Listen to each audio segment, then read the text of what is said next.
चलो भाई शुरू करते हैं आज का पेपर।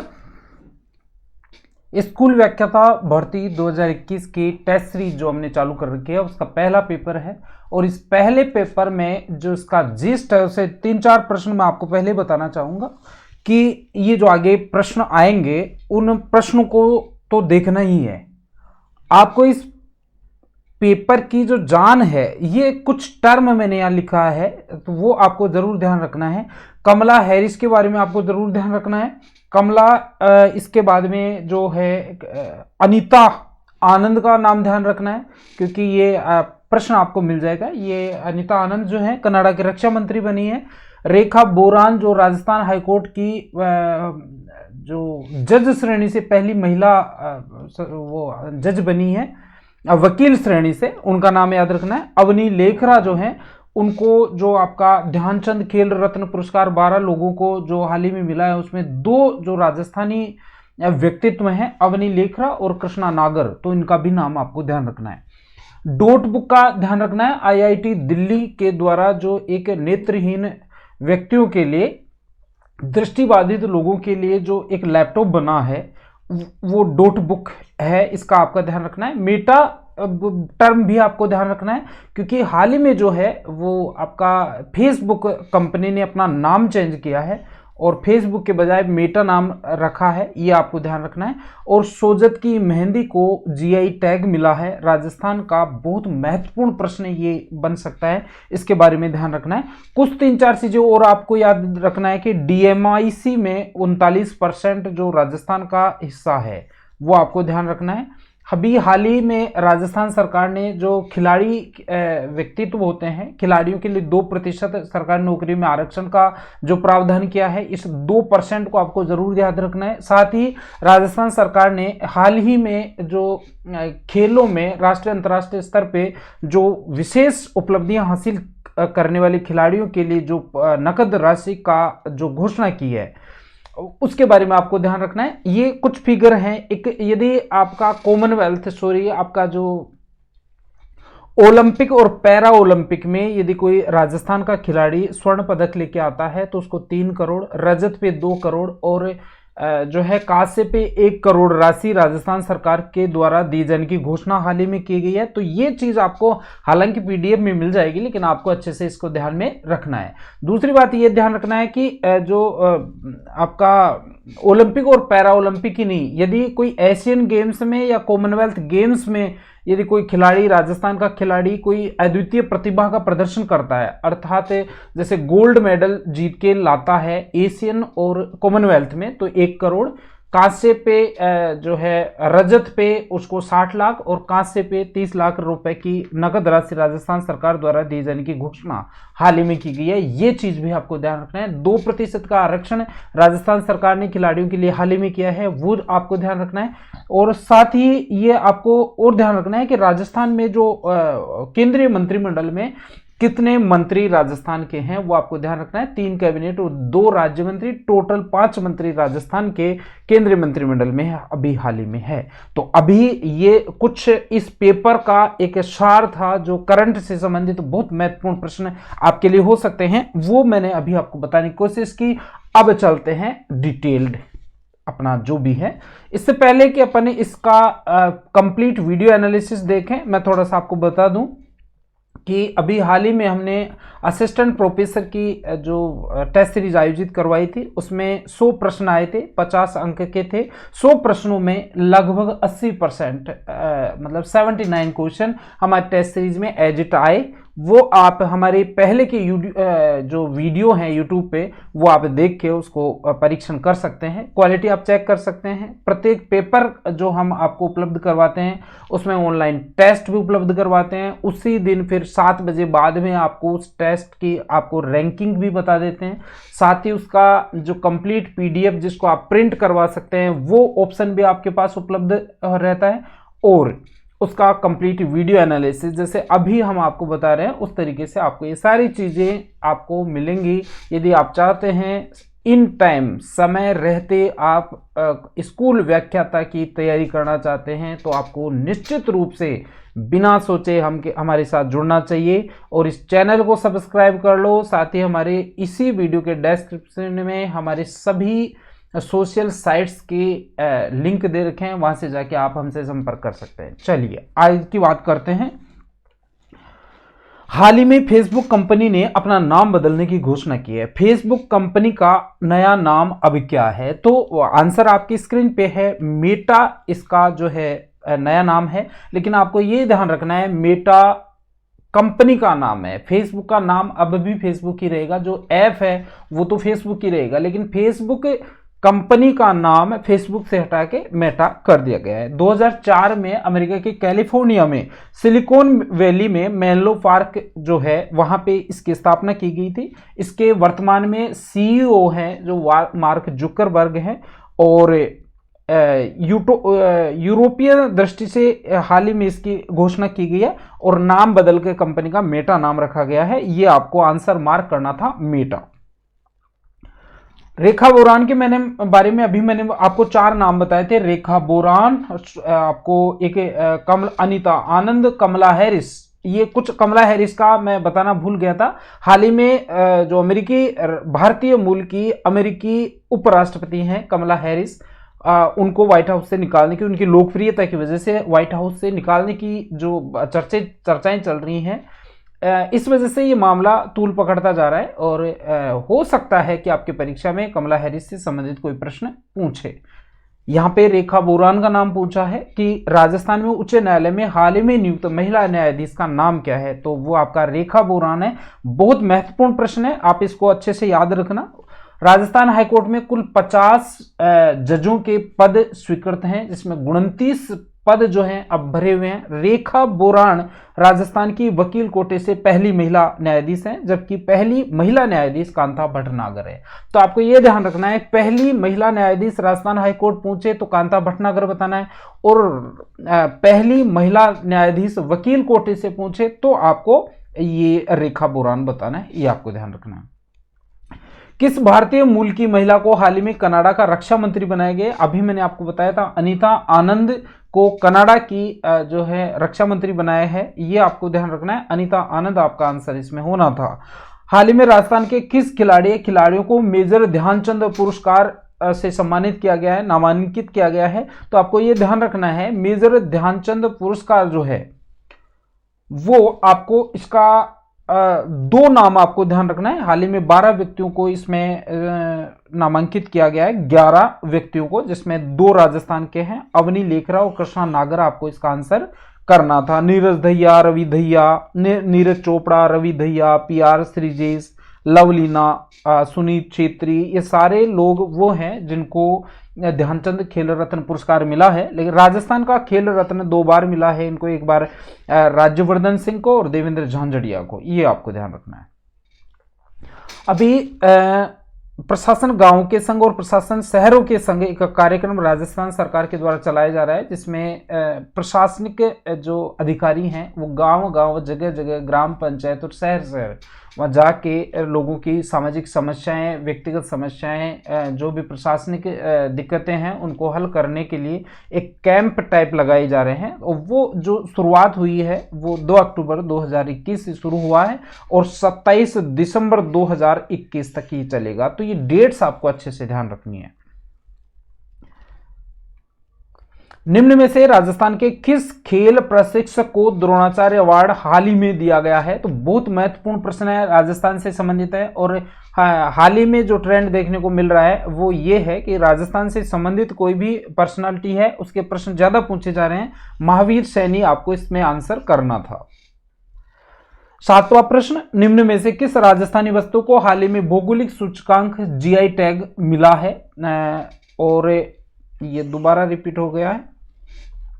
तो GI टैग के बारे में आपको सोजत की मेहंदी जो है वो आपको बताना था। इसमें सोजत की मेहंदी राजस्थान में पाली डिस्ट्रिक्ट में सोजत पड़ता है और वहां की मेहंदी को हाल ही में 16वां GI टैग मिला है। 16वें अब तक राजस्थान की 16 वस्तुओं को, अर्थात 16 वस्तुओं में 4 लोगो हैं और 12 मूल वस्तु हैं। इन 16 वस्तुओं को जो है जीआई टैग मिल चुका है। और पहला जीआई टैग दार्जिलिंग की चाय को मिला था। और जीआई टैग ये भौगोलिक सूचकांक अर्थात जोग्राफिकल इंडिकेशन जो है वो दिया जाता है 10 वर्ष के लिए। पेरिस समझौते के आधार पे ये सारी चीजें होती हैं। ट्रिप्स समझौता इसी से संबंधित है, ठीक है। और पहला जीआई टैग जो है 2004 में दार्जिलिंग की चाय जो है वो आपको ध्यान रखना है। 8वां प्रश्न है आज का, हाल ही में प्रधानमंत्री मोदी के मंत्रिमंडल में राजस्थान के कितने नए मंत्री शामिल हुए हैं?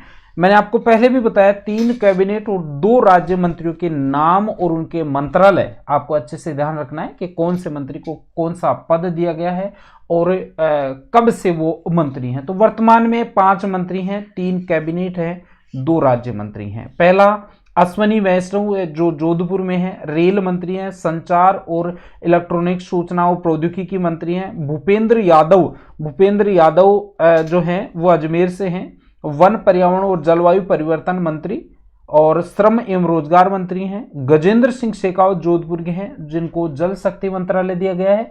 ये 3 कैबिनेट मंत्री हैं। और 2 जो हैं आपके अर्जुन राम मेघवाल बीकानेर वाले संसदीय कार्य संचालन कार्य मंत्रालय और संस्कृति मंत्रालय हैं। और एक कैलाश चौधरी हैं जो बाड़मेर से सांसद हैं। कृषि किसान और कल्याण मंत्रालय इनके पास है।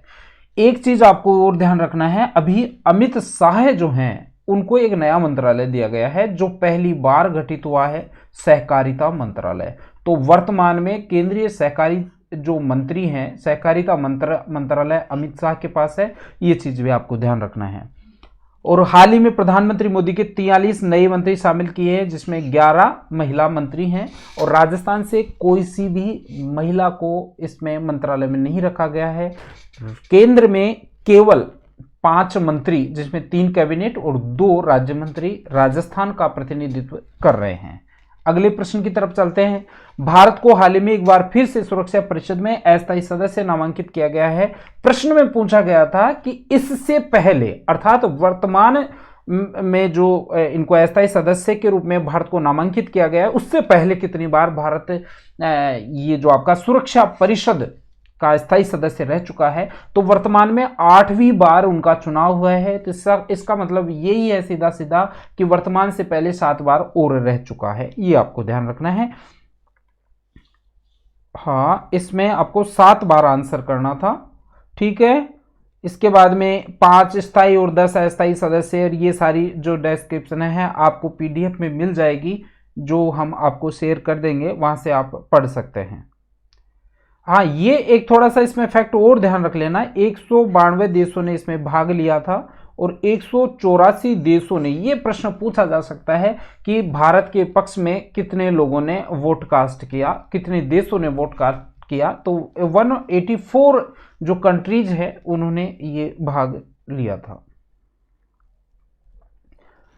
विश्व जनसंख्या दिवस, अभी देखिए अगली जनगणना होने वाली है। तो जनगणना और जनसंख्या से संबंधित कोई ना कोई प्रश्न आपको परीक्षा की दृष्टि से जो है आपके प्रश्न पत्र में मिलने की पूरी संभावनाएं हैं। और राजस्थान अभी हाल ही में उत्तर प्रदेश सरकार ने विश्व जनसंख्या दिवस पर 2021-30 यानी 10 वर्षों की एक जनसंख्या नीति लागू की है उत्तर प्रदेश ने। तो ये प्रश्न परीक्षा की दृष्टि से महत्वपूर्ण लगा, इसलिए आपके टेस्ट सीरीज में इसको शामिल किया गया है। 11वां प्रश्न की तरफ चलते हैं।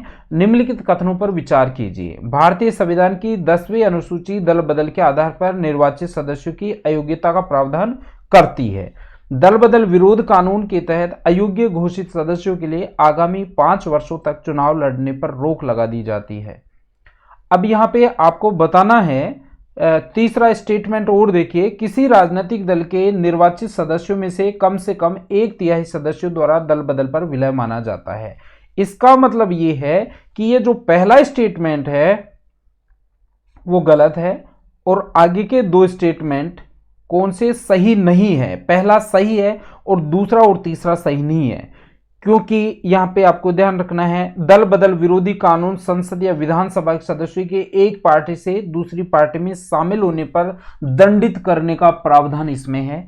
1985 में 10वीं अनुसूची लागू की गई थी। बाद में 52वां संविधान संशोधन जो है 1985 में जो 10वीं अनुसूची लागू की गई उसको संशोधित भी किया गया, और जो 1/3 सदस्यों का जो दल बदल का कानून था उसको 2/3 किया गया 91वें संविधान संशोधन 2003 द्वारा। तो ये सारी चीजें आपको ध्यान रखनी है, इसलिए ये प्रश्न आपके उसमें बताया गया था। इसका आंसर क्या होना था वो मैंने आपको बताने का प्रयास किया। भारतीय संविधान की प्रस्तावना के संदर्भ में निम्नलिखित में से कौन सा कथन सही नहीं है। इस प्रकार के जो प्रश्न आते हैं उसमें नहीं को आपको पहले ही मार्क कर लेना है ताकि आपको किसी प्रकार का कंफ्यूजन नहीं हो। ये पंडित नेहरू के उद्देश्य प्रस्ताव पर आधारित है, बिल्कुल सही है। न्याय प्रकृति योग्य, इसकी प्रकृति न्याय योग्य नहीं है और ये संविधान का अंग नहीं है। इस संविधान का अंग है, कैसे नहीं है। केशवानंद भारती और बेरुवाड़ीवाद दोनों में जो प्रस्तावना है उसको भारतीय संविधान का अंग माना था, तो ये स्टेटमेंट आपका गलत होगा। इसका संशोधन केवल एक बार हुआ, ये भी आपका सही है। तो देखिए, प्रस्तावना को भारतीय संविधान का अंग माना गया है। कौन सा ऐसा वाद था तो वो आपको बताना है। बेरुवाड़ीवाद 1960 और केशवानंद भारतीवाद 1973, इन दोनों में प्रस्तावना को संविधान का अंग माना था। तो ये प्रश्न आपका, ये उत्तर मैंने आपको बताने का प्रयास किया। भारतीय निम्नलिखित कथनों पर विचार कीजिए। भारत में मतदान का अधिकार एक संवैधानिक अधिकार है, बिल्कुल सही है। 61वें संविधान संशोधन अधिनियम के द्वारा भारत में मतदान की आयु जो है 21 वर्ष से की गई थी, 25 वर्ष से नहीं, इसलिए ये स्टेटमेंट गलत होगा, ये सही होगा। कथन एक आपका सही है। अनुच्छेद 326 जो है मतदान के अधिकार का उपबंध भारतीय संविधान करता है। 61वां संविधान संशोधन हुआ था 1988 में। राजीव गांधी का विशेष योगदान था इसमें, जिसमें जो न्यूनतम आयु मताधिकार की थी उसको 21 वर्ष से घटाकर 18 वर्ष किया गया था। 14वां प्रश्न है, मूल कर्तव्यों के संदर्भ में निम्नलिखित कथनों पर विचार कीजिए। देखिए, इसका वर्णन संविधान के कुल 11 अनुच्छेदों में किया गया है, तो मूल कर्तव्य जो हैं वो 11 में नहीं है। 42वां संविधान संशोधन 1976 के द्वारा इसे जनता दल, ये जनता दल नहीं है भैया, यहाँ पे कांग्रेस होना चाहिए था, तब तो ये सही था, कांग्रेस सरकार ने किया था। इसके क्रियान्वयन के लिए संसद विधि बना सकती है, ये स्टेटमेंट सही है, ये गलत है और ये गलत है। तो स्टेटमेंट नंबर 3 आपका सही होगा। क्यों होगा? क्योंकि केवल एक अनुच्छेद है, 11 अनुच्छेदों में नहीं है। मूल अधिकारों का वर्णन केवल एक में है, जो भी 42वें संविधान संशोधन 1976 द्वारा जोड़ा गया था, और कांग्रेस सरकार ने जोड़ा था। वहां पे आपके स्टेटमेंट में बीजेपी था, भारतीय जनता पार्टी था, तो वो स्टेटमेंट ऐसे गलत हो गया था। तो बी आपका आंसर होगा। 15वां प्रश्न है, संविधान के अनुच्छेद 143 के संदर्भ में निम्नलिखित पर विचार कीजिए और कौन सा या कौन से कथन सही हैं ये बताना है। इस अनुच्छेद अर्थात 143वां जो अनुच्छेद है उसकी बात अपन कर रहे हैं। इस अनुच्छेद के तहत राष्ट्रपति उच्चतम या उच्च न्यायालय से परामर्श मांग सकता है, बिल्कुल सही है।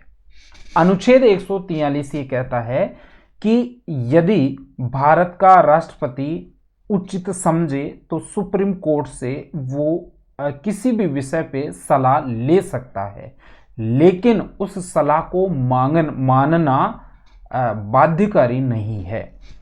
दूसरा देखिए, राष्ट्रपति द्वारा मांगा गया परामर्श देने के लिए उच्चतम न्यायालय बाध्य है।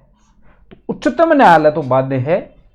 उच्चतम न्यायालय का परामर्श राष्ट्रपति के लिए बाध्यकारी है, यह बाध्यकारी नहीं है।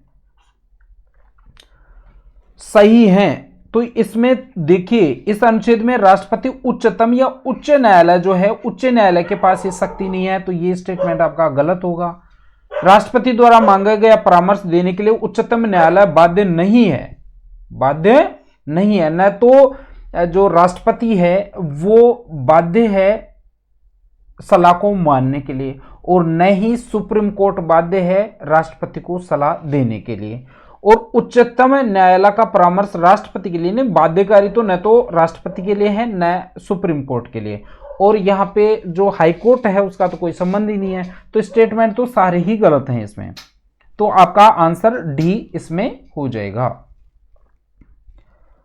राजस्थान सरकार ने नौकरी में खिलाड़ियों के लिए कितना प्रतिशत आरक्षण हाल ही में रखा है, किया है? ये प्रावधान राजस्थान सरकार, मैंने अभी आपको बताया, राजस्थान सरकार ने अब खिलाड़ी कोटे का 2% आरक्षण का प्रावधान किया है। साथ ही एक और संशोधन राजस्थान सरकार ने हाल ही में किया है कि यदि कोई खिलाड़ी अंतर्राष्ट्रीय स्तर पे ओलंपिक या पैरा ओलंपिक में कोई स्वर्ण पदक विजय करके लाता है तो उसको 3 करोड़ राशि का नकद पुरस्कार, यदि वो रजत जीत के लाता है तो 2 करोड़, यदि वो कांस्य जीत के लाता है तो 1 करोड़ रुपए की नकद राशि उसको दी जाएगी। साथ ही राजस्थान सरकार ने एक और प्रावधान किया है कि केवल जो है ओलंपिक और पैरा ओलंपिक में नहीं, यदि कोई राजस्थान का खिलाड़ी कॉमनवेल्थ गेम्स में या एशियन गेम्स में भी स्वर्ण पदक जीत के लाता है तो उसको 1 करोड़ रुपए, यदि वो रजत जीत के लाता है तो उसको 60 लाख रुपए, और यदि वो कांस्य जीत के लाता है तो 30 लाख रुपए की नकद धनराशि उसको दी जाएगी। और राजस्थान के खिलाड़ियों को खेल के जो क्षेत्र है उसमें आगे बढ़ाने के लिए खिलाड़ियों के लिए सरकारी नौकरी में राजस्थान सरकार ने 2% का आरक्षण शुरू किया है। निम्नलिखित में से किस वर्ष एनफील्ड राइफल भारत में प्रवर्तित की गई थी? तो उत्तर होगा 1856। ब्राउन बेस पहले थी, एनफील्ड बाद में थी। इनका जो एनफील्ड का जो ट्रेनिंग दी जाती थी वो दमदम, अंबाला और सियालकोट में दी जाती थी। बाद में यही जो बंदूक है एनफील्ड, वही गाय और सुअर की चर्बी की जो अफवाहें फैल रही थी उसकी वजह से ये सारा जो है क्रांति का आगाज होता है। बुलिच शस्त्रागार में इसका प्रयोग, चर्बी का जो प्रयोग किया जाता था, जहां पे इन पे चर्बी पे चढ़ाई जाती थी। 18वां प्रश्न की तरफ चलते हैं। किसने कहा था कि गर्मी की आंधी की भांति मेरठ का विद्रोह अप्रत्याशित और अल्पकालिक था? तो ये स्टेटमेंट इसमें पूछा था और आरसी मजूमदार का स्टेटमेंट था, ये आपको मार्क करना था। महात्मा गांधी और उसकी विचारधारा से प्रभावित होने वाला पहला भारतीय नेता कौन था? तो महात्मा गांधी की विचारधारा से प्रभावित होने वाला पहला जनजातीय जो नेता था वो अल्लूरी सीताराम राजू था। लेकिन इसकी विचारधारा में थोड़ा सा अंतर ये था कि गांधी जी जहां अहिंसक थे, अल्लूरी सीताराम राजू जो हैं वो हिंसक साधनों से अपनी मांगे मनवाने में विश्वास रखते थे, हिंसा को आवश्यक समझते थे। भारत की शैक्षिक नीति में फिल्ट्रेशन सिद्धांत के प्रतिपादक कौन थे? फिल्ट्रेशन सिद्धांत के जो प्रतिपादक हैं वो आपके हैं लॉर्ड मैकाले, आपको बताना था। और फिल्ट्रेशन सिद्धांत क्या था एक्चुअली में? फिल्ट्रेशन सिद्धांत में लॉर्ड मैकाले ने ये कहा कि भारतीयों को पाश्चात्य शिक्षा दी जानी चाहिए, और भारत में वो चाहते थे कि एक ऐसा वर्ग तैयार हो जो चमड़े से भारतीय हो लेकिन विचारधारा और मन मस्तिष्क से वो अपने आप को अंग्रेज समझे, ताकि जो भी प्रशासनिक कार्य हैं उनमें एक सहायता के लिए एक वर्ग भारत में उत्पन्न हो सके। और फिल्ट्रेशन सिद्धांत जो था उससे उस सिद्धांत का को हिंदी में अधोमुखी निस्यंदन सिद्धांत कहा जाता था। तो लॉर्ड मैकाले ने यह कहा था कि समाज के उच्च वर्ग को पाश्चात्य शिक्षा दी जानी चाहिए, और उसका जो शिक्षा का छन छन के वो नीचे के लोगों तक पहुंचेगा प्रभाव, तो धीरे धीरे शिक्षा का प्रसार स्वतः ही हो जाएगा। ऐसा इस फिल्ट्रेशन सिद्धांत की मान्यता थी। रहनुमाई माजदियासन समाज के बारे में प्रश्न पूछा था कि किससे जुड़ा हुआ है? तो ये फारसियों से जुड़ा हुआ समाज था, ये आपको बताना था। निम्नलिखित में से मुस्लिम लीग के किस अधिवेशन में द्विराष्ट्र सिद्धांत का प्रतिपादन हुआ था? ये आपको इसमें बताना था। लाहौर में जो मुस्लिम लीग का सम्मेलन हुआ 1940 में, उसमें जिन्ना साहब ने द्विराष्ट्र सिद्धांत का प्रतिपादन किया था, ये आपको ध्यान रखना है, जिसमें पाकिस्तान प्रस्ताव के बारे में बताया गया था। इसमें जिन्ना ने स्पष्ट रूप से मांग रख दी थी कि पूर्वी भारत और पश्चिमी भारत को मिला के एक स्वतंत्र देश के रूप में जब तक कोई एक घोषणा नहीं की जाती एक स्वतंत्र देश बनाने की जो मुसलमानों के लिए निवास होगा, तब तक किसी भी संविधान को वो मान्यता नहीं देंगे। पूर्व योजना के अनुसार मुस्लिम लीग ने सीधी कार्यवाही दिवस कब मनाया? तो 16 अगस्त 1946 को सीधी कार्यवाही दिवस मनाई थी मुस्लिम लीग ने। काफ़ी लोगों को जो सांप्रदायिक दंगे हुए, काफ़ी लोगों को आग में झोंक दिया गया, कई जगह सांप्रदायिक दंगे हुए। 16 अगस्त 1946 की सूर्योदय से लेकर 3 दिन तक बहुत सारी ऐसी कॉम्प्लिकेसी पूरे उसमें क्षेत्र में हो जाती हैं। लगभग 6000 लोगों को गोलियों से भुना जाता है और इसकी शांति की पुनर्स्थापना के लिए नोआखली में अपने महात्मा गांधी बापूजी गए थे, ये भी आपको ध्यान रखना है।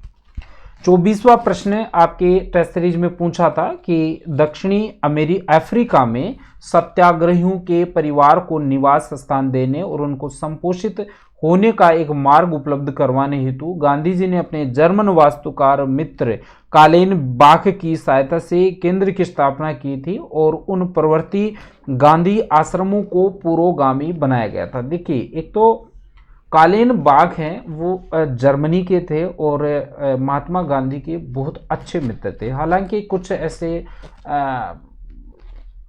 प्रावधान मिलते हैं, कुछ ऐसी पुस्तकें छिपी जो उनके बीच किसी ऐसे रिश्ते का, प्रेम प्रसंग का इत्यादि की बात करते हैं जो अनैतिक और ठीक बात नहीं है। एक राष्ट्रीय व्यक्तित्व के साथ इस प्रकार की बातें जोड़ना बिल्कुल मूर्खतापूर्ण काम होगा।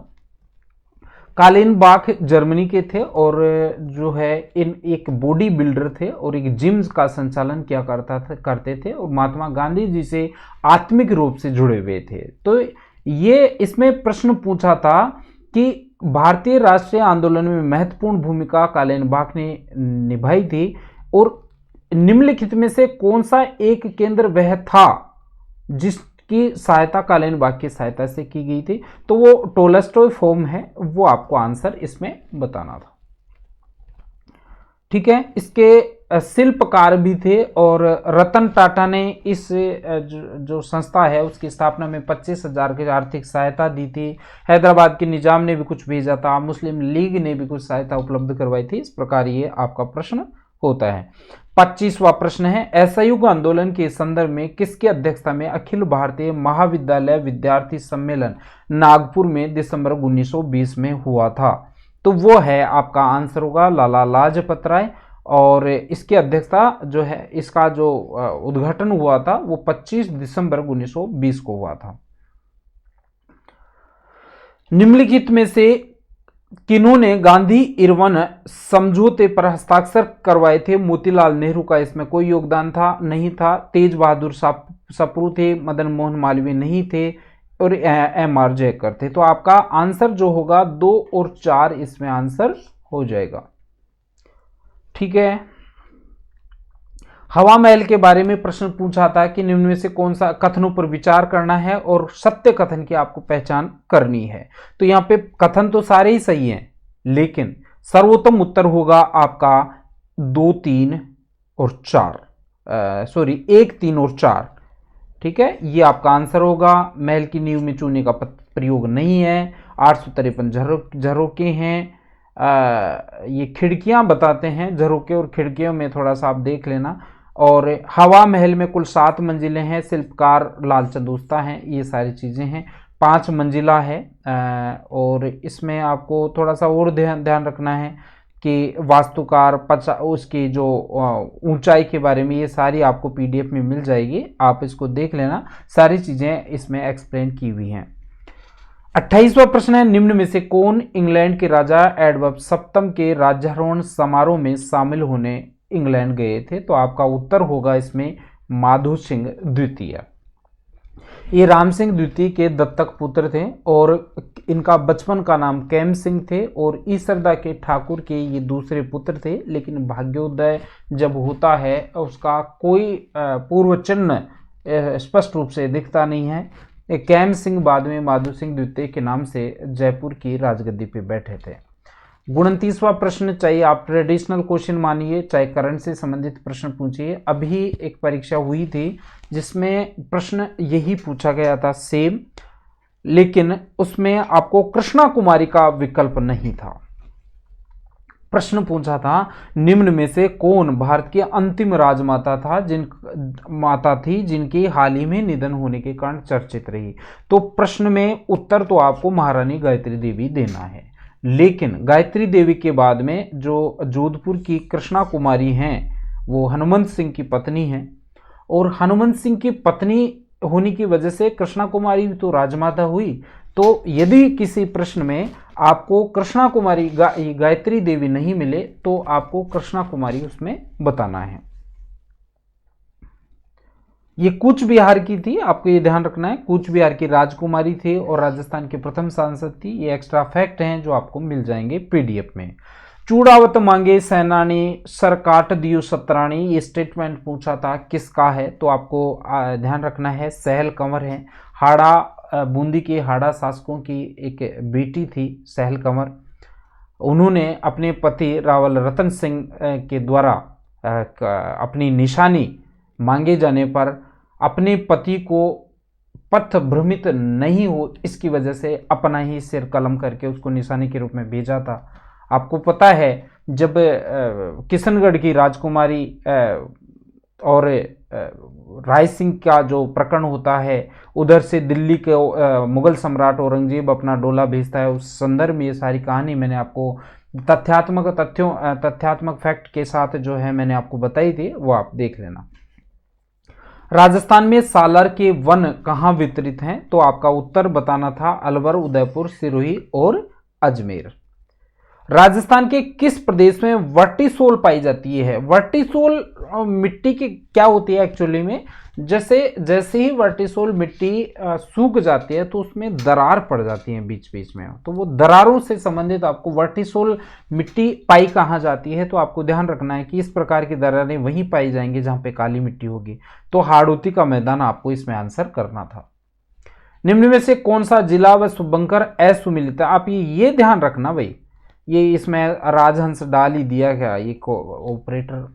हाँ, तो आपको ये ध्यान रखना है कि ये जो आपका शुभंकर है, 33 जिले राजस्थान में और 33 जिलों का 33 शुभंकर हैं।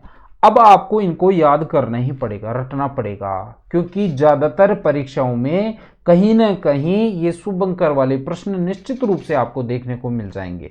तो मुझे लगता है कि आपकी स्कूल लेक्चर और जो सेकंड ग्रेड टीचर की एग्जाम होगी जीके के पेपर में किसी न किसी जिले से संबंधित शुभंकर आपको जरूर मिलेंगे। तो आपको इनको अच्छे से याद रखना है। पूरी सारणी नीचे दे दी है कौन से जिले का क्या शुभंकर होगा। फिलहाल आपका प्रश्न पे बात करते हैं कि इसमें असुमिलित को आपको छांटना है। असुमिलित में आपको ये देखना है अलवर का सांबर है, सही है। टोंक में हंस है, सही है। सीकर में साहिन है, ये भी सही है। नागौर की जलपीपी नहीं है। नागौर में जो है वो राजहंस है। यहाँ पे यदि राजहंस होता तो सही होता, तो आपका आंसर तो यही हो जाएगा। शेष जो शुभंकर हैं वो नीचे दे दिया है, आपको पीडीएफ में मिल जाएगी। यदि आपने अभी तक हमारा ऐप डाउनलोड नहीं किया है तो आज ये टेस्ट सीरीज या द स्मार्ट स्टडी नाम से आपको गूगल प्ले स्टोर से ये दोनों ही ऐप मिल जाएंगे। वैसे इसी वीडियो के डिस्क्रिप्शन में आपको इनके लिंक भी मिल जाएंगे, वहां से भी आप इनको डाउनलोड कर सकते हैं। देखिए सारा जो है शुभंकर यहाँ पे डाल दिए हैं, आप इनको देख लेना और अच्छे से याद भी कर लेना। पश्चिमी राजस्थान के रेतीले मैदान का कितना प्रतिशत भाग बालुका स्तूप मुक्त है, तो आपको आंसर करना था 41.5%। ठीक है, यहाँ पे 11% जनसंख्या निवास करती है, 58% भाग पे फैला है, 40% जनसंख्या है, 11% पर मरुस्थल का विस्तार है। ये सारी चीजें आपको इस पे मिल जाएंगी। राष्ट्रीय झील संरक्षण योजना 2001 में राजस्थान की कौन सी झील शामिल नहीं है, ये प्रश्न पूछा गया था। तो देखिए 2001 की बात है। 2001 में 13 राज्यों की 48 झीलों को राष्ट्रीय महत्व का दर्जा दिया गया था। उसमें से 8 झीलें राजस्थान की थी। उन 8 झीलों में राजस्थान की जो झील थी वो पुष्कर, आना सागर, फतेह सागर, पिचोला, जयसमंद, स्वरूप सागर, नक्की और जैतसर। ये झीलें 8 थी, जिसमें सांबर झील का वर्णन नहीं था, तो आपका आंसर जो होगा वो सांबर झील हो जाएगा। सांबर झील का आपका आंसर हो गया। लेकिन सबसे ज़्यादा जो 8 झीलें हैं, उन 8 झीलों में सबसे ज़्यादा जो महत्व है वो आपका पुष्कर झील का है, क्योंकि पुष्कर झील के बारे में कई ऐतिहासिक प्रमाण होने के साथ साथ पौराणिक प्रमाण भी यहाँ से मिलते हैं। कहा जाता है कि भगवान राम ने अपने पिता दशरथ की अस्थियों का विसर्जन पुष्कर में किया था। कहा जाता है कि कालिदास जो कवि हैं, गुप्त काल में कवि हुए हैं कालिदास, जिन्होंने बहुत से ग्रंथ लिखे, उनमें से एक ग्रंथ अभिज्ञान शाकुंतलम यही पुष्कर में रह के उन्होंने रचना की थी। कहा जाता है वेद व्यास जी ने जो महाभारत की रचना की थी वो भी पुष्कर के घाटों पे बैठ के की थी। तो ये ऐतिहासिक महत्व है, तो इनके बारे में आपको थोड़ा सा विशेष रूप से ध्यान रखना है।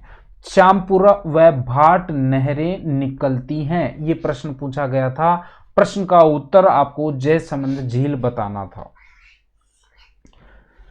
1685 से 91 में महाराणा जयसिंह ने इसको निर्माण करवाया था। 1950 में इस पे श्यामपुरा और भाट नाम की 2 झीलें नहरें बनाई गई। इस पे 7 टापू हैं, बाबा का भांगड़ा और प्यारी इसके नाम हैं, और उदयपुर शहर में पेयजल की व्यवस्था इन नहरों से करवाई जाती हैं। नई राष्ट्रीय शिक्षा नीति 2019 की समिति के अध्यक्ष कौन हैं? तो आपको ये ध्यान रखना है, यहाँ पे के कस्तूरी रंगन, यहाँ पे आपको ध्यान रखना है, ये इनके अध्यक्ष हैं। और 34 सालों बाद में जो नई शिक्षा नीति आई है, न्यू एजुकेशनल पॉलिसी से संबंधित एक प्रश्न डेडलाइन मान लीजिए, बिल्कुल निश्चित रूप से कम एक प्रश्न पूछा जाएगा, आपके प्रश्न पत्र में निश्चित रूप से आएगा। तो जो नई शिक्षा नीति 2019 के जो परीक्षा की दृष्टि से महत्वपूर्ण तथ्य बन सकते हैं वो इस वीडियो के डिस्क्रिप्शन में डाल दिए हैं। ये जो आपका ये प्रश्न है उसकी व्याख्या में डाल दी हैं, आपको इसकी PDF मिल जाएगी, आप अच्छे से उसको देख लेना। 34 वर्षों बाद में आई है। MHRD मंत्रालय का नाम, जो मानव संसाधन मंत्रालय का नाम भी अभी बदल दिया गया है, उसका शिक्षा मंत्रालय नाम रख दिया गया है। इस चीज को भी आपको ध्यान रखना है। और पहले जो 6 वर्ष से 14 वर्ष तक की आयु को निःशुल्क शिक्षा, आयु वर्ग को निःशुल्क शिक्षा उपलब्ध करवाने की बात चल रही थी, वो अब 3 से 18 वर्ष कर दी गई है। इसका भी आपको ध्यान रखना है। ठीक है। हाँ, इसमें ये जो महत्वपूर्ण एक बिंदु और ध्यान रखना है कि इसमें 6% पहले जो सरकार ने शिक्षा का बजट में इजाफा करते हुए 6% करने का फैसला किया है, अभी तक 4.43% था। अर्थात अब जो जितना टोटल बजट केंद्र सरकार का बनेगा उसमें 6% शिक्षा पर खर्च किया जाएगा, जो पहले 4.43%, लगभग 1.5% बजट, जो बहुत बड़ी राशि होती है, वो इसमें शिक्षा के खर्च में आपको बढ़ाया गया है। तो आपको ये कस्तूरी रंगन का ध्यान रखना है। और ये आपका 34 साल के बाद में जो शिक्षा नीति लागू की है उसके बारे में आपको ध्यान रखना है। 6-14 का जो आयु वर्ग था उसके स्थान पे 3-18 के आयु वर्ग को आपको ध्यान रखना है। और 6% बजट प्रावधान के बारे में आपको इसमें ध्यान रखना है। ठीक है, अगले प्रश्न की तरफ चलते हैं। प्राथमिक एवं माध्यमिक शिक्षा के सार्वभौमिकता के लक्ष्यों की प्राप्ति हेतु संचालित समयबद्ध कार्यक्रम निम्न में से कौन सा है तथा अब वह कहाँ तथा वह कब से कब तक है? तो देखिए, अपना समग्र शिक्षा अभियान इसका आंसर हो जाएगा। 1 अप्रैल 2018 से 31 मार्च 2020 तक ये कार्यक्रम चला था। ये इसके बारे में सारी चीजें यहाँ पे बताई गई हैं जो आपको PDF में मिल जाएगी। लीप और अर्पित शिक्षा कार्यक्रम कब लॉन्च किए गए? आपको मैं बता दूं कि स्कूल व्याख्याता का जो पेपर होगा उसमें 75 प्रश्न होंगे, 75 क्वेश्चन होंगे, जिसमें से 30 प्रश्न बहुत महत्वपूर्ण हैं। 15 प्रश्न आपके हिस्ट्री के आएंगे और 15 प्रश्न स्कूल मैनेजमेंट के आएंगे। अर्थात 150 में से आपको 30 नंबर का मैटर हिस्ट्री में से पूछा जाएगा और 30 नंबर का मैटर आपको स्कूल मैनेजमेंट से पूछा जाएगा। साथ ही 20 नंबर का मैटर आपको करंट से संबंधित पूछा जाएगा। ये आपको ध्यान रखना है। लगभग 50% मैटर जो है वो 3 सब्जेक्टों से निकाला जाएगा। बाकी का जो 50% है वो 8 सब्जेक्ट आपको पढ़ने पड़ेंगे। तो इसमें जो आंसर होगा वो आपका 13 नवंबर 2019 होगा। और अर्पित कार्यक्रम क्या है, लीप कार्यक्रम क्या है, वो सारा इस वीडियो के इस प्रश्न के डिस्क्रिप्शन में आपको दे दिया है, जो आपको इसकी पीडीएफ मिल जाएगी। आप चाहें तो इसका प्रिंट निकलवा सकते हैं या फिर थोड़े दिन वेट करें तो मार्केट में हमारी बुक आ जाएगी, उसमें आप अच्छे से देख सकते हैं। हाँ, डोट बुक के बारे में मैंने इस वीडियो की शुरुआत में ही बता दी थी कि बहुत महत्वपूर्ण प्रश्न बनता है। दृष्टि बाधित लोगों के लिए एक आईआईटी दिल्ली द्वारा विकसित एक लैपटॉप है डोट बुक, उसके बारे में प्रश्न था। नेत्रहीनों के लिए भारत का पहला ब्रेल लैपटॉप बनाया गया है और डोट बुक उसका नाम दिया गया था। दिल्ली आईआईटी ने इसकी स्थापना की थी, इसको बनाया था। प्रबंधन ये जानने की कला है कि क्या करना है और उसे करने का सर्वोत्तम सुलभ तरीका क्या है।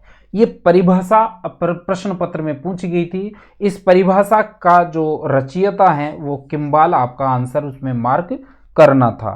प्रबंधन की वैज्ञानिक विचारधारा के प्रवर्तक कौन माने जाते हैं? प्रबंधन की वैज्ञानिक विचारधारा का जो प्रवर्तक है वो एफ.डब्ल्यू. टेलर को माना जाता है। ये प्रश्न आपको इस प्रकार करना था। पोस्ट कोर्ब किसके द्वारा दिया गया था? तो ये लूथर गुलिक और उर्विक ने ये 1937 में दिया था। लूथर गुलिक इसके मेन प्रवर्तक थे और उर्विक इनके सहायक थे। ये आपको ध्यान रखना है। तो उत्तर जो होगा वो लूथर गुलिक होगा। P फॉर प्लानिंग है, O फॉर ऑर्गेनाइजेशन है, S फॉर स्टाफिंग है, C फॉर कोऑर्डिनेटिंग है, फिर R फॉर रिपोर्टिंग है और B फॉर बजटिंग है। ये आपको ध्यान रखना है। बेसिक शिक्षा प्रणाली के प्रवर्तक का श्रेय, देखिए बेसिक शिक्षा हमेशा महात्मा गांधी के साथ जुड़ी हुई होगी, ये आपको ध्यान रखना है। फाउंडेशन कोर्स इसको इंग्लिश में कहते हैं। दो स्तर इन्होंने रखे थे। स्कूली बच्चे जो हैं छोटे काम करें और ऐसे पढ़ाई के साथ साथ कुछ आर्थिक नियोजन का कार्य भी करें, ऐसा महात्मा गांधी की जो तालीमी संघ था उसकी दृष्टिकोण था। वर्धा सम्मेलन कब प्रारंभ हुआ? तो वर्धा सम्मेलन जो है वो आपको ये ध्यान रखना है, और ये बी नहीं है, सी है। मारवाड़ी हाई स्कूल में 1937 में जो है वर्धा स्कूल सम्मेलन, वर्धा बेसिक शिक्षा से संबंधित एक सम्मेलन था।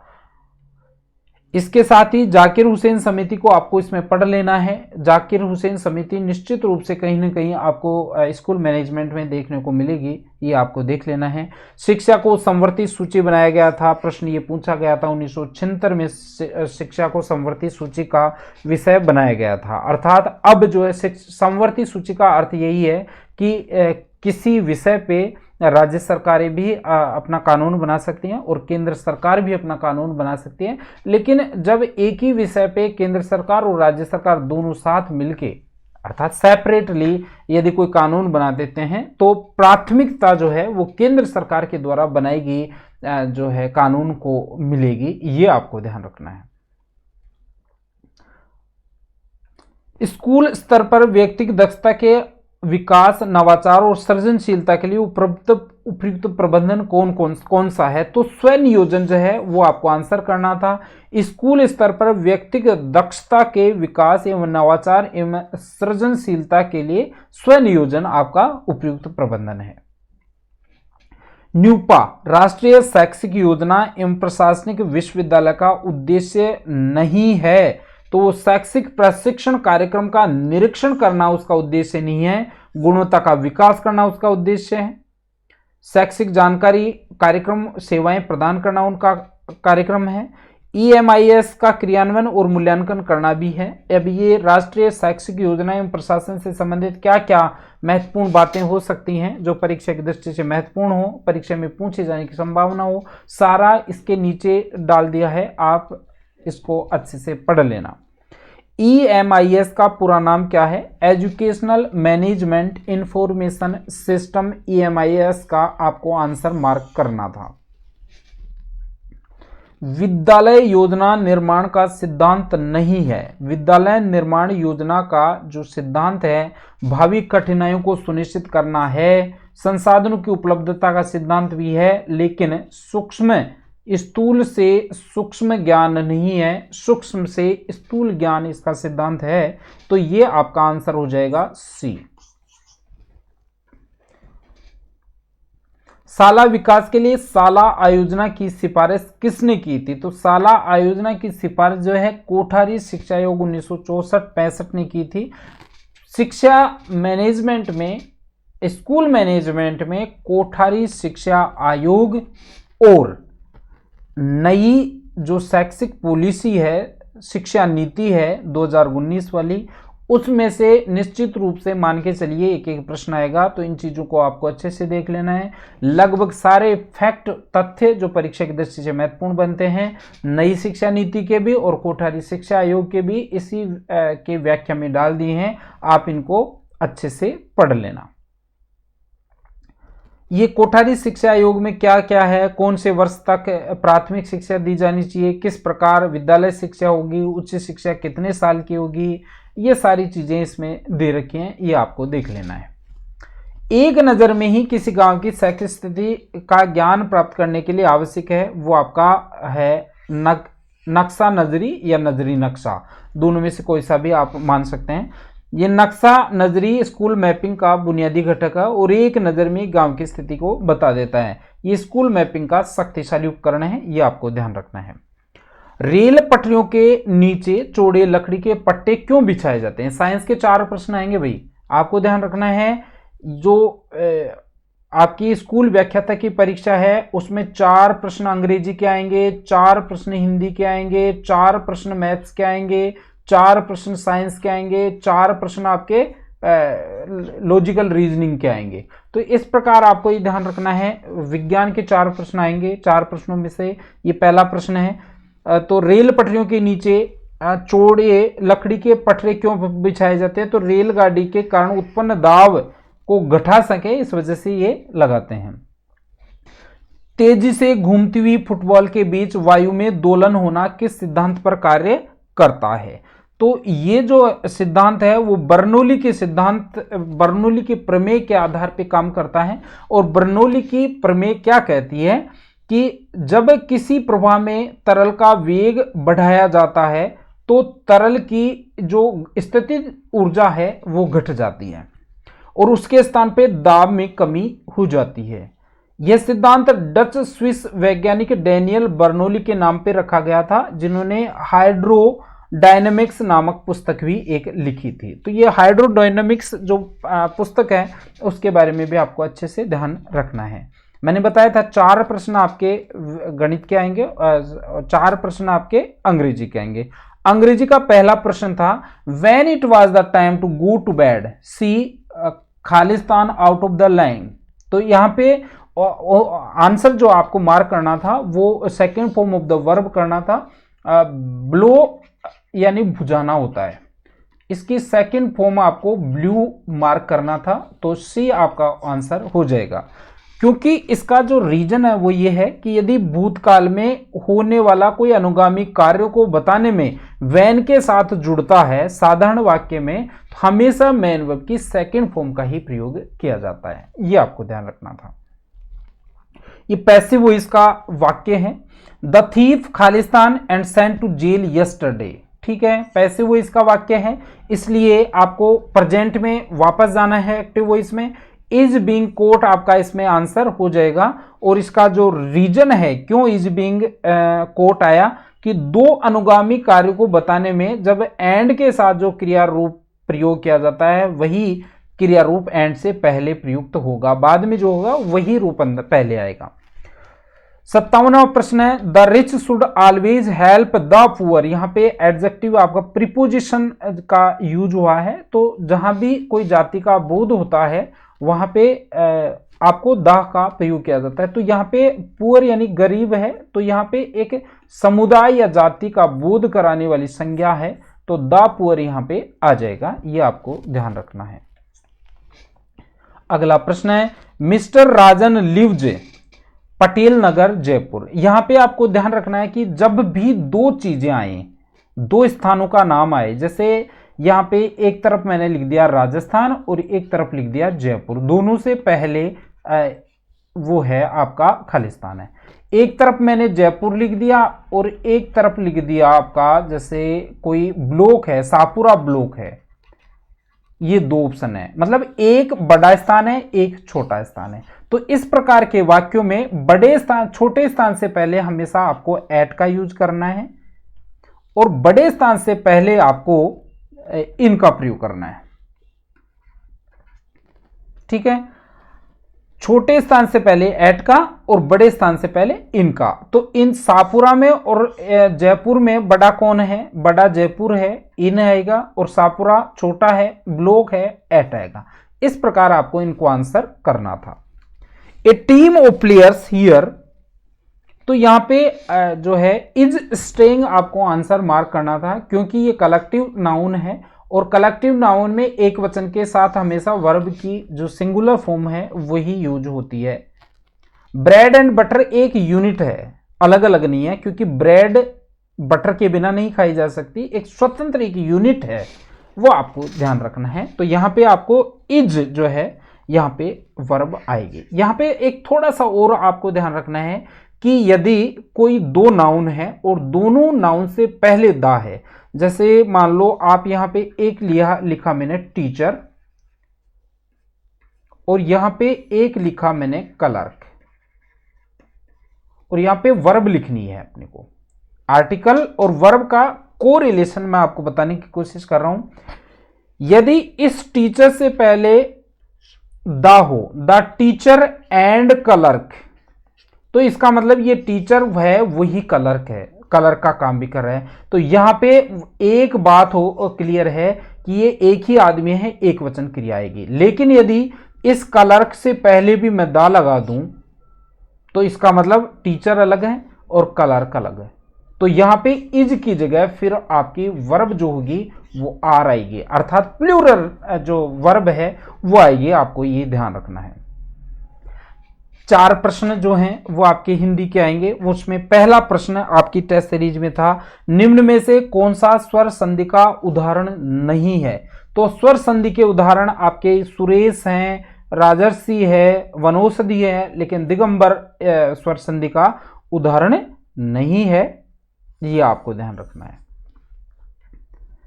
कौन सा शब्द युग्म असुमिलित है? देखिए अरि यहां पे संबोधन स्त्री के लिए न होके यदि शत्रु के लिए होता, इस अरि का अर्थ यहां पे शत्रु होता है और अर्थ दिया है ये वाला, तो ये स्टेटमेंट गलत है।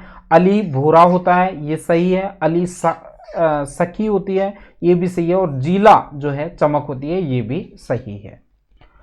अब यहाँ पे कुछ प्रशासनिक शब्द हैं जो दिए गए हैं, उनमें असुमेलित उसका जो मीनिंग और उसका जो अर्थ है उसमें आपको बताना था कौन सा गलत है।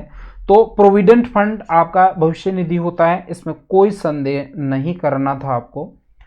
रीइंबर्समेंट प्रतिपूर्ति होती है, ये भी सही था। सुपर एन्युएशन अधिवार्षिकी होता है, लेकिन सप्लीमेंट्री जो है वो सत्यनिष्ठा नहीं होती है। सप्लीमेंट्री का अर्थ सत्यनिष्ठ नहीं होता है, लेखा विधि होती है। तो ये आपका आंसर नंबर 4 आपको मार्क करना था।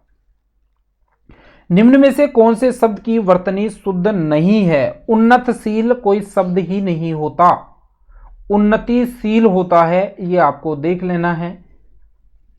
कब राजस्थान का बजट विधानसभा की जगह लोकसभा में पेश किया गया? तो 1992 में जब बाबरी मस्जिद का विवाद हो रहा था, उस समय राजस्थान का बजट विधानसभा में के बजाय लोकसभा में पारित किया गया था।